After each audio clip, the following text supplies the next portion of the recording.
Hello दोस्तों, स्वागत है आप सभी का एक बार फिर से मेरे चैनल वेल्थ विषय पर। तो पिछले कुछ दिनों में आरबीआई ने 3 से 4 बार अपने रेपो रेट में बढ़ोतरी की है। उसका इम्पैक्ट हम हर जगह देख रहे हैं। तो हमारा स्टॉक मार्केट भी कहीं ना कहीं रेपो रेट से डायरेक्टली लिंक्ड है। आइए समझते हैं आज रेपो रेट को, क्या होता है रेपो रेट और क्या होते हैं इसको बढ़ाने या घटाने के इम्पैक्ट। तो रेपो रेट वो रेट होती है जिस पर आरबीआई कमर्शियल बैंक्स को लोन देता है। सिंपल शब्दों में मीन्स जो कोलेटरल बेस्ड लोन रहते हैं, जहां पर बैंक कोलेटरल आरबीआई को देता है और आरबीआई उस कोलेटरल के अगेंस्ट कमर्शियल बैंक को लोन देता है, और जिस रेट पर वो लोन देता है उसे रेपो रेट बोलते हैं। वहीं इसका रिवर्स किया जाए तो जिस रेट पर कमर्शियल बैंक आरबीआई को लोन देते हैं उसे रिवर्स रेपो रेट बोलते हैं।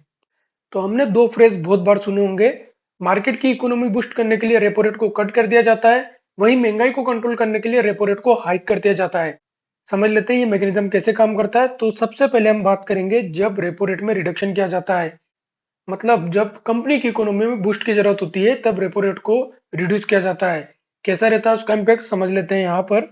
तो जब भी रेपो रेट को कम किया जाता है उसका मतलब ये होता है कि आरबीआई जो लोन अब पास कर रहा है कमर्शियल बैंक को, वो कम रेट ऑफ इंटरेस्ट पर कर रहा है। अब जब कमर्शियल बैंक को कम रेट ऑफ इंटरेस्ट पर लोन मिलता है तो वो सेम टू सेम आगे पास कर देती है, मतलब वो कम रेट पर ही लोन आगे पास करेगी रिटेल कंज्यूमर्स को। और एफडी का रेट भी कम हो जाता है। तो एफडी का रेट कम करने में और लोन का रेट कम करने में यहाँ पर एक इंसिस्ट किया जाता है कंज्यूमर्स को कि वो जितना सरप्लस फंड है उसको एफडी के रूप में कम यूज करें, क्योंकि उन्हें कम रेट मिलेगा। वहीं इसका दूसरा मोटिव होता है लोगों की कंजम्पशन या परचेजिंग पावर को बढ़ाना। तो जब लोन सस्ते होते हैं और कंजप्शन पावर बढ़ता है तो मार्केट में मनी आता है। उस वजह से थोड़ा सा इकोनॉमी को बूस्टअप मिलता है। तो रेपो रेट को कट करके मेनली कंजम्पशन पावर बढ़ाना मोटिव होता है ताकि इकोनॉमी को बूस्ट किया जा सके। अब बात करते हैं पिछले कुछ दिनों से घट रहे सिनेरियो की, मतलब रेपो रेट में इंक्रीज की। तो यहाँ पर सिंपल शब्दों में रेपो रेट की इंक्रीज को समझे तो कहीं ना कहीं आरबीआई चाहता है कि मार्केट में इन्फ्लेशन कम हो, यानी कि महंगाई कम हो। तो रेपो रेट को इंक्रीज करने का मेन मकसद होता है मार्केट में लिक्विडिटी को कम कर देना। जब मार्केट में मनी सप्लाई कम होगी या चीजें महंगी होगी तो डिमांड अपने आप कम हो जाएगी, और इस तरह से इन्फ्लेशन को लोअर लेवल पर लाया जा सकता है। तो जैसे ही रेपो रेट इंक्रीज होती है तो लोन आपके महंगे हो चुके होते हैं। वही बात करें एफडी या डिपॉजिट की तो वहां पर भी आपको हायर रेट ऑफ इंटरेस्ट मिलता है।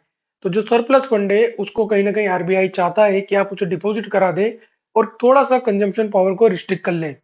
इस तरह से इन्फ्लेशन को कंट्रोल करने के लिए आरबीआई मेनली रेपो रेट में इंक्रीज करता है।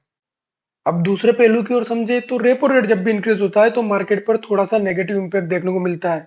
उसका मेन रीजन होता है सारी कंपनी जो अपना डाइवर्सिफिकेशन या एक्सपांशन इन्हांसमेंट परचेज जो भी करती है वो कहीं ना कहीं लोन बेस्ड रहा तो वो महंगा हो जाता है। तो रेपो रेट बढ़ने से इन चीजों पर भी असर आता है। इस वजह से आपको स्लाइट चेंज डिक्रीज कंपनीज के स्टॉक में देखने को मिलता है। वहीं दूसरी ओर इसका बेनिफिट होता है बैंकिंग सेक्टर्स के स्टॉक को। तो आप देख ही सकते हैं पिछले कुछ दिनों में जब से रेपो रेट हाइक की बात हुई है, आज या कल की बात करें तो काफी तेजी देखी गई है बैंकिंग स्टॉक्स में। चलिए एक बिल्कुल प्रैक्टिकल एग्जांपल से हम समझ लेते हैं वाकई में ये चीज काम करती है या नहीं करती है। तो आप देख सकते हैं प्री कोविड लेवल पर रेपो रेट लगभग 5.15% था, जो कोविड के आसपास लगभग 4 और 4.40% तक था। यहाँ पर इंक्रीज जरूर हुआ है बट उतना नहीं हुआ जितना अभी के रिसेंटली दिनों में हुआ है, क्योंकि कोविड के टाइम पर भी इकोनॉमी को बूस्ट करने की काफी जरूरत थी। तो रेपो रेट 5 के अंदर अंदर ही रहा था। बात करें सिर्फ 2022 की तो आरबीआई अब तक 4 बार अपनी रेपो रेट बढ़ा चुका है। तो इस तरह से आरबीआई रेपो रेट के टूल के जरिए मार्केट में इन्फ्लेशन को कंट्रोल करता है या इकोनॉमी को बूस्ट करने में मदद करता है। तो उम्मीद है दोस्तों आज रेपो रेट पर बना हुआ ये वीडियो आपको पसंद आया होगा। अगर वीडियो पसंद आया तो वीडियो को लाइक कीजिए और ऐसी ही और वीडियो के लिए मेरे चैनल को सब्सक्राइब कीजिए।